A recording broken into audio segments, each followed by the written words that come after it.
Solomon is a good thing to know just because of the sheer size of the operation in itself.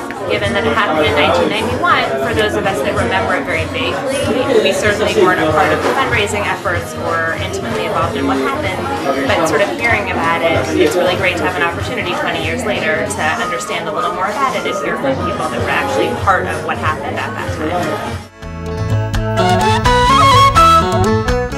Everything in our life, in the village I grew up, everything was connected to our desire to go home to Jerusalem.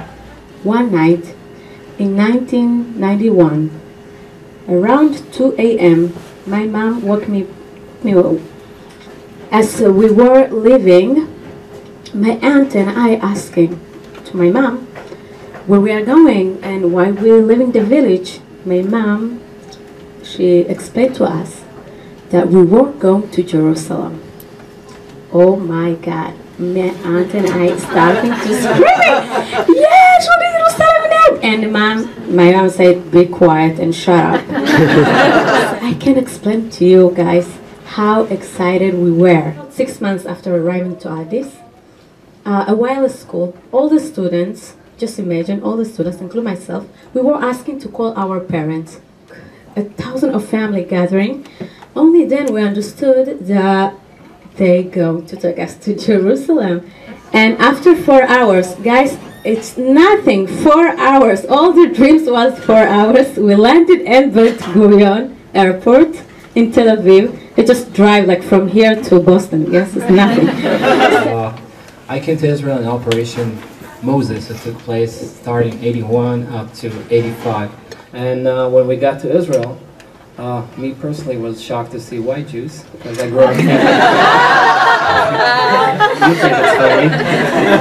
When I finished my army service, and I decided to volunteer with elderly, and that's how I got to Eshel, which is an association that takes care of the elderly all over Israel. It's one of the divisions of JDC in Israel, and I've been working there for the last 4 years, and we have an amazing program. One of them is specifically for the Ethiopian elderly. We had our dream come true, and we live in Israel and in Jerusalem specifically, and that's what my parents' dream, to give me and my brothers a better future. And right now we're 8 brothers, and 6 of them are married, and I have 37 nephews and nieces. I came here tonight because I've been interested in Ethiopian Jewry for quite some time, and I think it is interesting to learn about other Jewish cultures and to kind of understand what it's like to be an Ethiopian Jew living in Israel today.